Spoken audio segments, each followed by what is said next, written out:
Je suis ravi d'être là. J'ai une demi-heure, je vais le tenir. J'ai 20 diapos. Donc vous voyez, 20 diapos, une demi-heure, ça ne va pas être très long. Mon topo, je vais vous le couper en 3. Je vais vous parler un peu de mon groupe et à quoi il sert.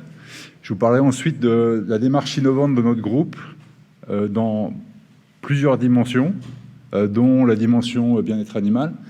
Et puis ensuite, on va être très pratique. Je vous donnerai des exemples super concrets. Voilà. Donc, je vous propose de démarrer très concrètement.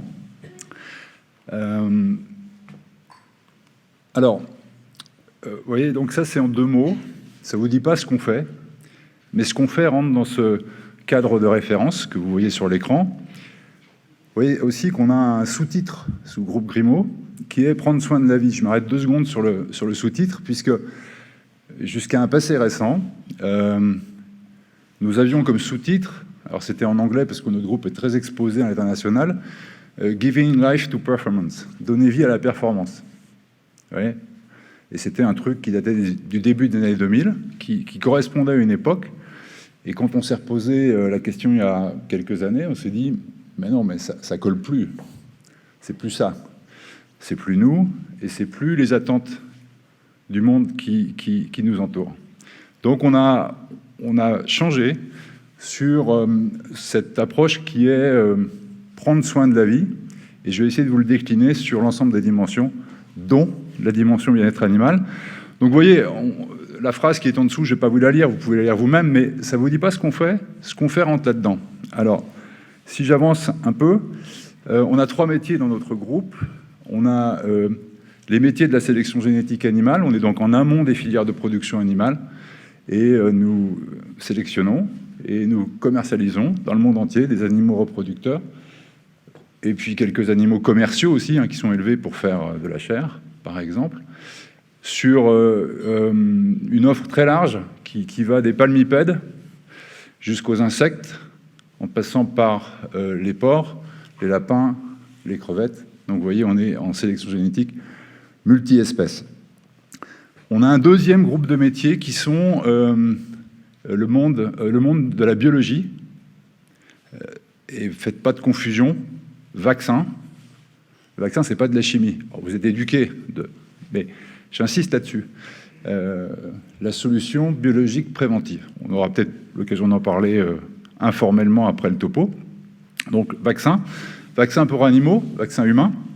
Et puis, on est en train d'innover dans un 3e univers, qui sont les protéines innovantes. Et je serai un peu spécifique tout à l'heure, au risque de vous surprendre, voire de vous déranger. Mais on est là pour ça. Voilà. L'organigramme, vous en fichez, mais ça permet plutôt de poser les choses en termes d'espèces. Vous voyez sur le milieu de l'organigramme, palmipèdes, pintades, pigeons, lapins, porcs, crevettes, des œufs embryonnés également pour la production de vaccins. Et puis, protéines innovantes, vous voyez à la droite, les insectes, dont je vous reparlerai tout à l'heure, et également ce que nous appelons l'agriculture cellulaire. Comment produire de la protéine animale sans animaux? Je vais sur un terrain glissant, je sais, mais j'assume totalement. Notre groupe, c'est environ 500 millions d'euros de chiffre d'affaires, environ 2000 personnes, un peu plus. Et nous sommes une entreprise globale, donc une ETI, entreprise de taille intermédiaire, dans le monde entier. Alors, ceci étant dit, voilà comment nous développons l'innovation dans notre groupe, qui est depuis mai dernier, donc 2022, devenu entreprise à mission. Alors vous dites, mais qu'est-ce qu'on en a à faire? Si, vous allez voir qu'on en a quelque chose à faire.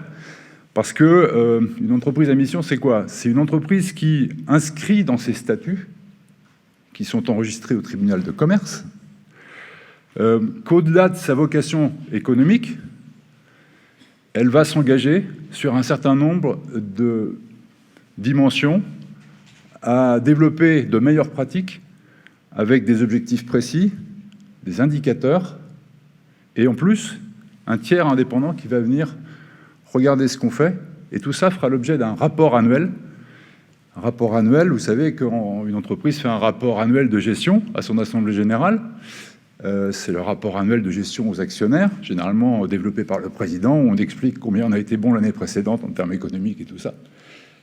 Mais nous aurons 2 rapports annuels en fait. Ce rapport annuel économique, à vocation économique, celui que je devrais porter, et puis le rapport annuel de notre entreprise à mission, qui est porté par un comité de mission. Je ne suis pas parti au large, parce que vous allez voir qu'on va reconnecter tout ça. Un comité de mission constitué de membres de notre entreprise, qui ne viennent pas des directions d'entreprise, donc des 6 personnes en fait, hein, à parité, garçons et filles, et piloté par un président indépendant extérieur à notre entreprise.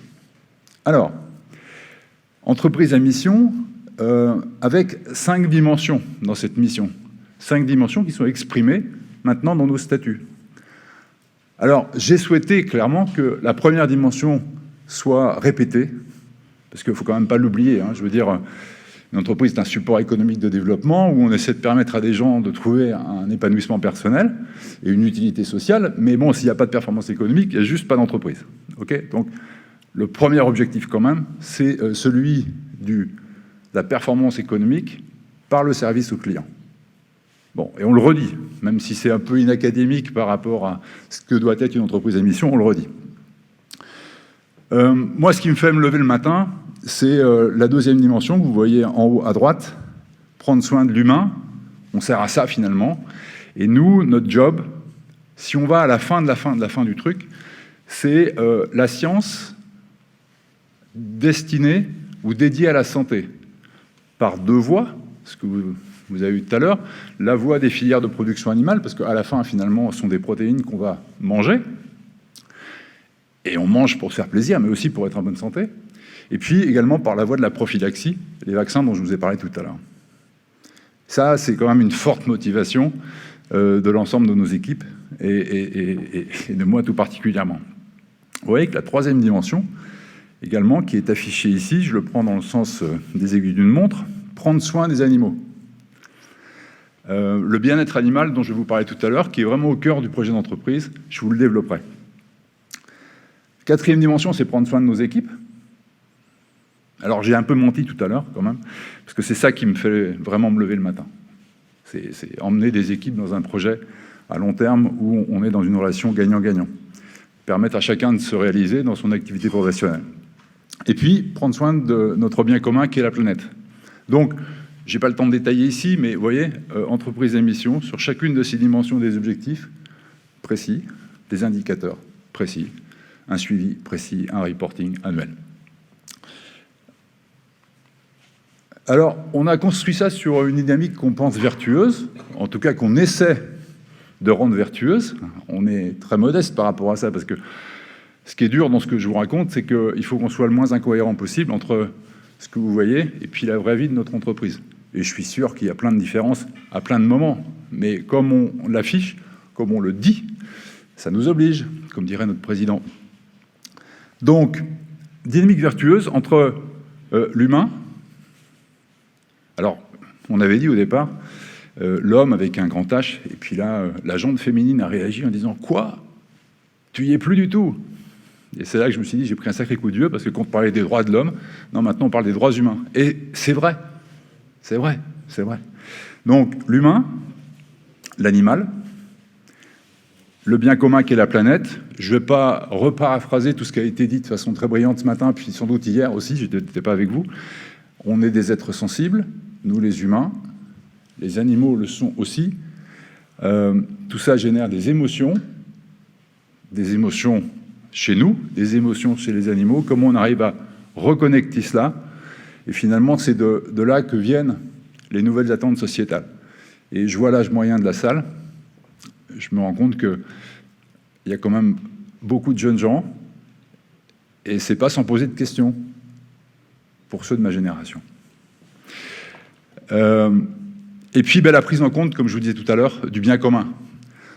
Parce qu'on y reviendra à la fin, il y a quand même un enjeu majeur dont on reparlera, mais vraiment à la fin. Alors, on exprime tout ça dans une démarche de progrès.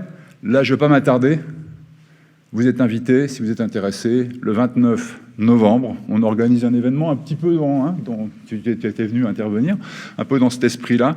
On essaie d'échanger sur nos, collectivement, meilleures pratiques et nos challenges dans cette dimension environnementale, bien-être animal, performance, durabilité, biologie et dynamique de progrès. Mais ce n'est pas l'objet d'aujourd'hui. Je vais maintenant aller sur le bien-être animal de façon extrêmement concrète. Bien-être animal, donc 29 novembre. Si vous avez un intérêt, vous viendrez me toper tout à l'heure et puis je prendrai vos coordonnées. Et vous serez évidemment bienvenus. BEA, au cœur de notre stratégie. Alors, notre conviction, c'est que ce n'est pas une contrainte, en fait. C'est une opportunité. Et notre job, c'est d'essayer de transformer cette opportunité en valeur économique. Excusez-moi de ramener à l'économie, mais une entreprise, ça sert à ça. Et c'est vrai que s'il n'y a plus de création de richesse, ça va quand même être compliqué pour les uns et les autres. Notre conviction, elle est ici. On a une vraie culture de l'innovation.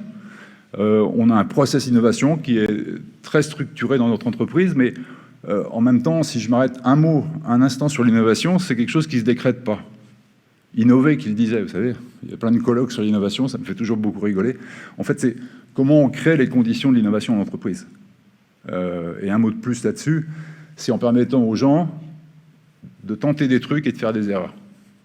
Et c'est un état d'esprit. C'est-à-dire que dans notre groupe, je suis le premier promoteur du droit à l'erreur, qui est une chose très différente de la connerie. Alors vous dites... en fait, une connerie, je le prends à l'envers, c'est la même erreur reproduite 3 fois. La première fois, c'est pas grave, tu as appris. Deuxième fois, c'est juste... On parle bien de la même. Deuxième fois, c'est... ça peut être un rappel à l'ordre, c'est comme au foot, le carton jaune, c'est pas l'exclusion. Bon, la troisième fois, la même erreur, ça devient un problème, effectivement. Mais désinhiber les gens, permettre à chacun de tenter des trucs, et ça va jusque sur le terrain, et jusque sur ces notions de bien-être animal aussi, sans a priori. Des partenaires, des partenariats, vous voyez, c'est ce troisième aspect qui...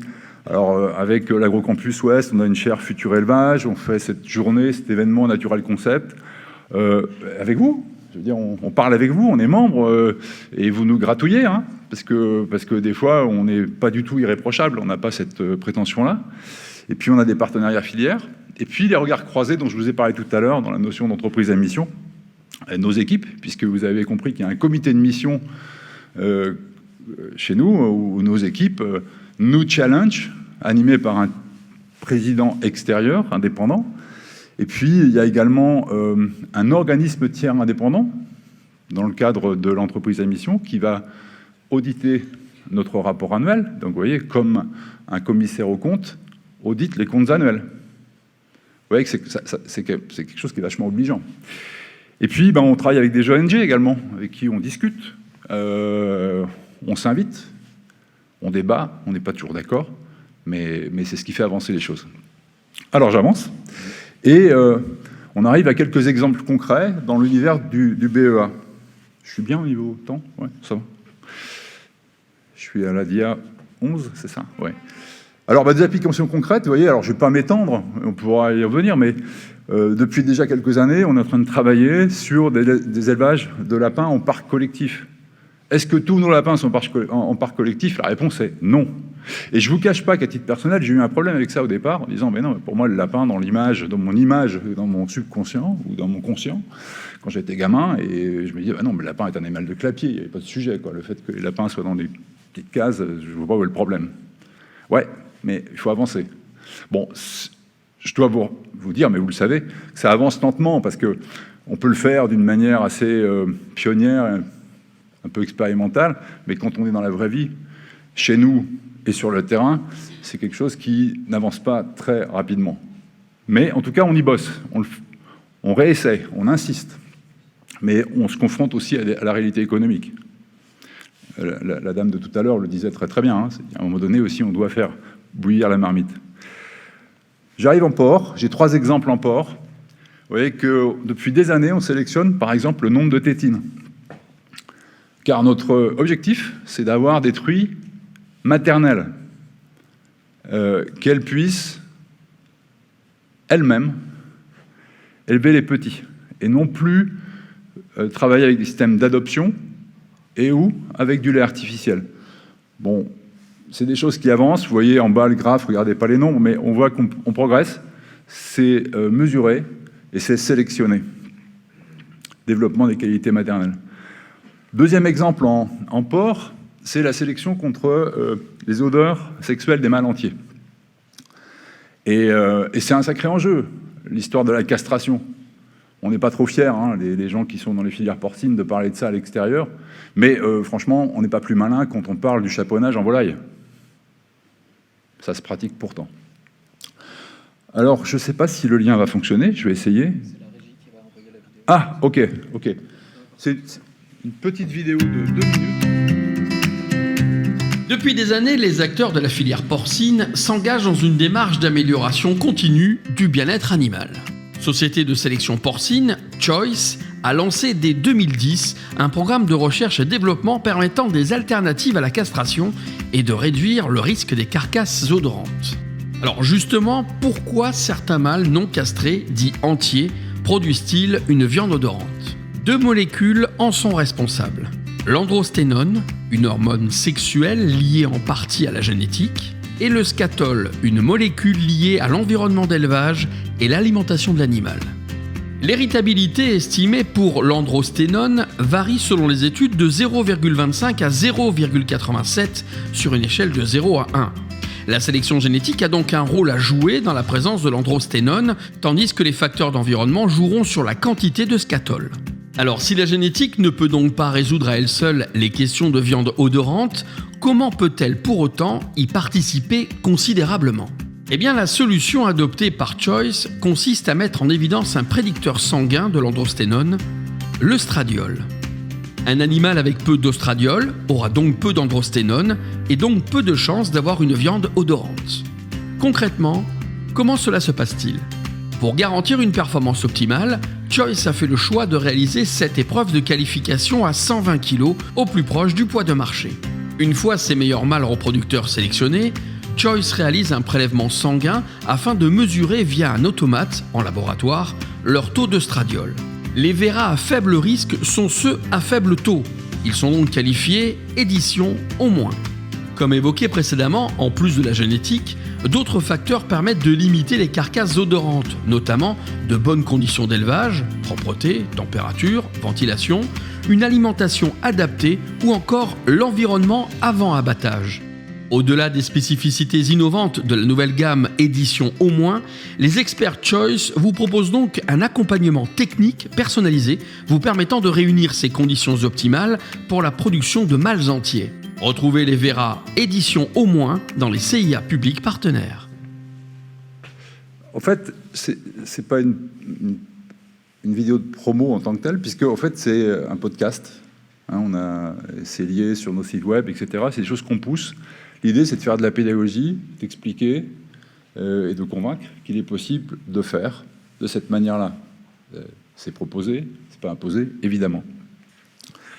Alors là, ça va rebondir sur ce que disait la dame tout à l'heure. Tac. Mise bas en liberté, bah oui, évidemment. C'est évidemment la tendance vers laquelle nous allons. On y travaille depuis déjà bien des années, et je pense qu'on est plutôt en pointe sur ce sujet. Donc vous voyez, sur la partie mammifère, hein, lapin, porc, des actions concrètes, rien de révolutionnaire, mais des choses qui se passent et qui permettent d'améliorer les pratiques. Je change d'univers, et j'arrive dans l'univers des volailles. En palmipède, par exemple, on propose à nos clients ce qu'on appelle un pack bien-être. Ça veut dire qu'il inclut un certain nombre de prestations que nous pouvons assurer pour les éleveurs, leur faciliter la vie, et également qui a un impact très significatif sur le bien-être des animaux. Par exemple, vaccination au couvoir, qui évite de restresser les animaux pour les vacciner en élevage. Par exemple, traitement du bec. Vous savez que souvent les canards, vers l'âge de 3 semaines, on va ce qu'on appelle dégriffer des béquets, c'est assez barbare. On a développé des technos qui permettent, juste par infrarouge, en 1 seconde, hein, il n'y a pas de brûlure, il n'y a pas de morsure, il n'y a pas de blessure, d'éviter qu'il y ait un développement proéminent de la pointe du bec ou du petit bout des griffes. Et puis ce qu'on appelle Hatchbrood, qui est un service de démarrage des animaux qui permet d'avoir une mise en élevage plus confortable. Ça, c'est disponible, ça existe, c'est proposé, pas imposé, évidemment.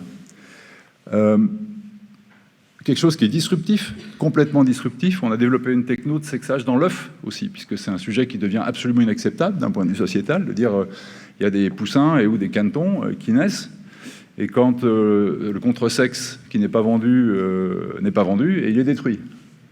Dur à avaler quand même. Ok, maintenant on a une techno qui permet de sexer dans l'œuf les embryons à 9 jours et d'éviter de faire naître des canetons ou des poussins qui ne seraient pas vendus derrière.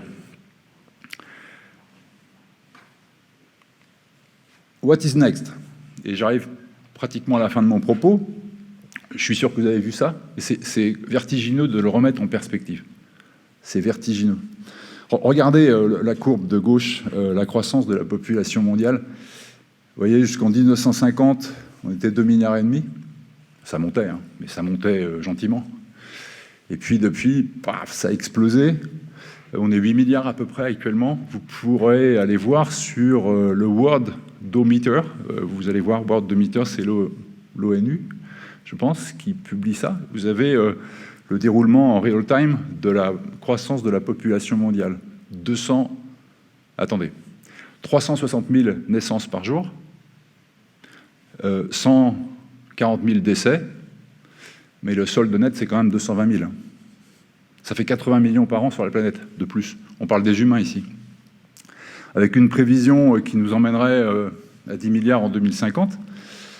Et sur ces 10 milliards en 2050, je répète bêtement ce qu'on nous explique, 70% des gens seraient en habitat urbain. D'ores et déjà, au jour où on se parle, vous savez, il y a le fameux compteur là, qui nous explique que généralement, quand on arrive au cours de l'été, on a consommé toutes les ressources de l'année. Celui qui fait peur. Or, il va nous falloir produire 70% de plus en nourriture, ne serait-ce que pour satisfaire les besoins de la population mondiale. Et on voit que là, on rentre dans une dynamique qui est assez potentiellement effrayante, parce que on touche les limites de la production intensive. Et pour autant, il va bien falloir répondre à l'enjeu, avec les questions d'utilisation de l'espace, déforestation, la ressource à l'eau, le réchauffement climatique, les risques sanitaires, bref, on va tous mourir. Non, mais c'est super anxiogène. Je ne sais pas comment vous avez fait cet été quand vous êtes partis en vacances. Moi, je suis parti en vacances avec mon van et ma chérie. Vous en foutez, mais j'écoutais la radio, je voyais le thermomètre qui indique 45 degrés, et là tu te dis, mais non, mais est-ce que j'ai raison de partir en vacances avec mon van? Je suis coupable de quelque chose ou quoi? Vous voyez? Bon bref, on est confronté à ça, gros enjeu. Alors on fait comment avec une seule planète? C'est ça la question. Et j'ai 2 slides, et je m'en arrêterai là. Il faut qu'on imagine aussi, au-delà des bonnes pratiques, qui vont de fait limiter les volumes de production de protéines animales. Parce qu'en fait, on est en train de, qu'on le veuille ou non, et je vais choquer, mais un peu, alors pas vous, mais on va désintensifier les productions un peu. On ne va pas tomber non plus dans le truc d'avant-avant-hier, mais en vrai, on touche des limites aujourd'hui. Donc, qu'est-ce qu'on fait? Il y a des idées nouvelles qui émergent, les insectes par exemple. Les insectes qui ont 2 usages, qui sont de formidables bioconvecteurs, parce que ce n'était pas l'idée qu'on en avait au départ, je vous parle même pour nous-mêmes, maintenant on fait de la sélection, mais puisque ça permet de traiter très avantageusement des sous-produits agricoles, et en même temps de produire, alors je ne sais pas si c'est très avantageusement, mais en tout cas de produire des protéines animales destinées le plus souvent maintenant à l'alimentation animale. Là, c'est une vraie perspective intéressante, complémentaire, qui ne s'oppose en rien à ce qui est pratiqué aujourd'hui. Au contraire, on imagine quelque chose de circulaire à côté qui puisse contribuer. Et là où je vais vous gratter, on fait comment? On imagine des sources de protéines complémentaires et on peut parler d'agriculture cellulaire. Oh là là. De quoi on parle? Finalement, et c'est pas une opposition d'un système contre l'autre. Aussi bêtement qu'on puisse opposer les productions bio avec les productions conventionnelles. L'une a inspiré l'autre. Les productions bio alternatives se sont rationalisées et les productions conventionnelles se sont améliorées. Alors on est dans la même logique ici. L'idée, c'est d'offrir de nouvelles sources de protéines, non plus en élevant des animaux, mais en faisant croître des cellules en bioréacteur. Ça ne va pas remplacer l'entrecôte ni le poulet du dimanche. Mais c'est quelque chose qui va se développer, j'en ai absolument aucun doute, et qui sera une vraie révolution quand on le regardera dans le temps long, peut-être dans 150 ans. Vous voyez. Voilà, j'en ai terminé, j'espère avoir été dans les temps, ouais, je crois. Et peut-être vous avez des questions.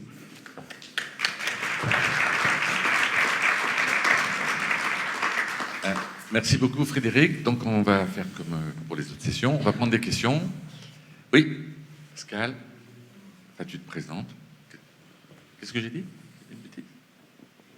Ouais, bonjour, Pascal Fourchon de Reden. C'est concernant l'entreprise à mission. Là, vous avez parlé d'un comité à mission. De mission, ouais. De mission, ouais. Avec un président qui est externe. Ouais. Donc, est-ce que vous pouvez préciser un petit peu la composition de ce... Oui, le comité de mission, pour nous, il y a, alors, comme je vous disais, 3 garçons, 3 filles, qui sont issus des différentes branches de notre groupe. Vous avez vu qu'on on a plusieurs branches d'activité, voilà. Et ces garçons et ces filles sont animés par Patrick, qui est un administrateur indépendant de notre groupe. On a une gouvernance moderne, hein, c'est une entreprise familiale. J'en suis avec ma famille l'actionnaire principal, mais pour autant, on a créé depuis des années déjà un conseil d'administration avec des extérieurs qui viennent nous stimuler. Ça n'a rien à voir avec l'entreprise à mission. Pour revenir à votre question précise, donc Patrick anime le comité de mission.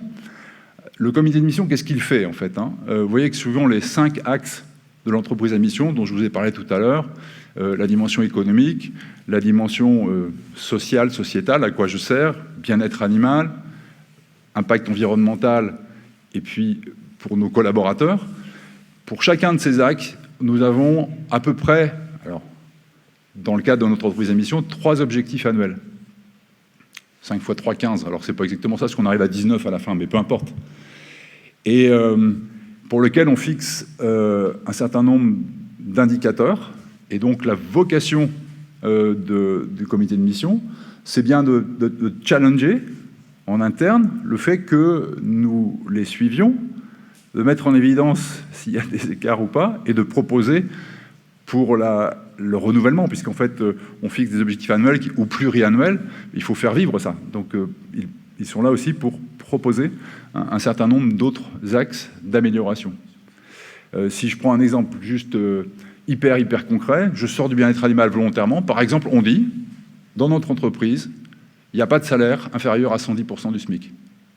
Quand vous dites ça, c'est super obligeant, je peux vous dire. Bon, ben ok, est-ce qu'on le tient vraiment? Donc, comment c'est vérifié? Donc, il y a des tableaux de bord. Vous voyez, bon, il y a rien, c'est pas, comme on dit, c'est pas rocket science, hein, mais c'est pratique. Et ce comité est indépendant. Et derrière ça, et en plus de ça, nous avons un organisme tiers indépendant qui est un cabinet d'audit, en fait, en réalité, qui viennent souvent des grandes firmes d'audit. Hein. Ceux qui font les audits pour le commissariat aux comptes, bah, ils pensent qu'il peut y avoir aussi là une matière à développement. Donc eux-mêmes vont en plus certifier que le rapport est conforme. Ça répond à votre question? Ok. Autre question? Oui. Alors, je ne sais pas si... Tu avais levé la main, Anne? Non. Derrière, Romain? S'il te plaît, pas pour le micro. Oui, bonjour. Bonjour. Je voulais savoir si donc vous partez sur la production in C'est vitro. bien, pardon, c'est bien de dire ton nom. Enfin, je peux Ah dire, oui, mais... Laurence Finot-Hilleray. Je voulais savoir, vu que vous partez sur de la production in vitro, si vous avez comparé l'impact écologique de l'élevage par rapport à l'impact écologique de la production in vitro. Oui, alors là, à ce sujet, il est dit tout et n'importe quoi. Et honnêtement, on sait que l'impact environnemental, il sera bien plus faible, mais pour vous donner des métriques, comme on dit, c'est impossible aujourd'hui. Et puis, ce qu'il faut que vous sachiez, c'est que actuellement, c'est au niveau du stade laboratoire. Il n'y a pas de business d'organiser là-dessus. Hein. C'est une innovation technologique pour l'avenir. Notre approche, c'est de produire un ingrédient qui sera donc de la protéine animale sans animaux dans le process, mais c'est bien de la pure protéine animale avec les acides gras, avec la vitamine B6, B12 qu'on trouve uniquement dans la viande, du fer, etc. Et qui puisse faire partie d'une recette qu'on va retrouver par exemple dans des nuggets, dans des acras, dans des choses comme ça. Donc ça va en aucun cas remplacer, comme je vous disais, l'entrecôte ou le poulet du dimanche. C'est tout à fait autre chose. Donc l'impact sera plus faible, mais aujourd'hui il n'est pas mesuré parce qu'en fait il n'y a personne qui produit ça d'une manière rationnelle.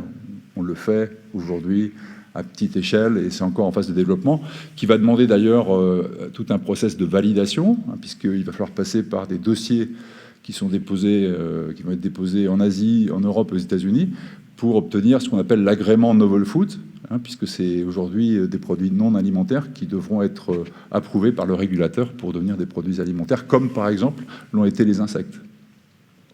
Donc je réponds pas bien à votre question, mais ce sera beaucoup plus faible, ça n'a rien à voir. Mais les chiffres ils ne sont pas connus. Bon, on va dire, si on parle de l'eau par exemple, on va dire 90% de moins. Donc 10% seulement de ce qui est utilisé en élevage, à titre d'illustration. On va prendre une dernière question à cause du temps. Pardon, je suis trop long. Non, ah non, j'ai pas dit ça. Jean-Louis ? Oui, Jean-Louis Perrault. Donc Jean-Louis Perrault de l'INRA. Vous avez parlé de production d'insectes en les plaçant dans une approche de bioéconomie, ce qui paraît assez rationnel finalement. Valoriser des déchets pour faire des protéines de haute qualité pour nourrir de la volaille. Nous un peu, mais enfin je pense que c'est surtout c'est les animaux. Les animaux, c'est poissons, les animaux. volailles, etc. Bien sûr. En plus, il y a toute une bioéconomie, il y a la chitine derrière qui peut être citée. Mais quand on se place du point de vue du producteur d'insectes, c'est pas tant les coproduits qu'il faut utiliser ou les déchets, c'est les matières premières nobles finalement, parce qu'on augmente la productivité. Et donc, et à ce moment-là, ces matières premières nobles sont en compétition avec ce qu'on donnerait à des volailles ou autres. Et donc, comment vous, enfin, entre ce côté, on va dire, bien public, bien privé, je ne sais pas trop comment il faut dire, mais comment vous percevez cette production d'insectes entre, elle va utiliser des produits qui pourraient être utilisés par l'élevage, ou au contraire, elle va permettre de gagner quelque chose dans une approche très bioéconomie circulaire?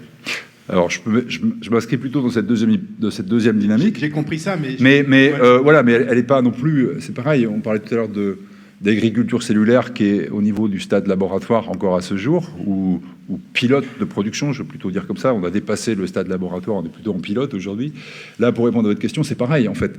Aujourd'hui, la France est en pointe dans la production d'insectes. Je ne vais pas m'attarder. Il y a des projets géants dont vous avez certainement entendu parler, Innovafeed, Insect et quelques autres, qui ont fait le pari, en fait, de développer des unités de production en circuit fermé sur des sites, des méga factories, comme dirait l'autre.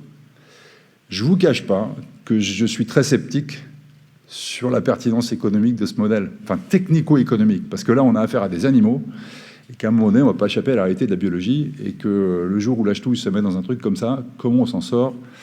Bon, je vous parle sans faire de politique ici. Nous, on est plutôt sur un modèle très différent qui va s'appuyer sur les filières de production animale, par exemple avec les COP ou les organisations de production, pour offrir aux agriculteurs une option supplémentaire de bioconversion à côté de leur production de volailles, de porc, etc. Donc, est-ce qu'à un moment donné, ça peut se confronter sur l'accès aux ressources alimentaires? C'est trop tôt pour le dire. Franchement, c'est trop tôt pour le dire. Mais en fait, nous, on se met plutôt dans une hypothèse de valorisation de produits agricoles ou de sous-produits agricoles qui ne le sont pas bien aujourd'hui.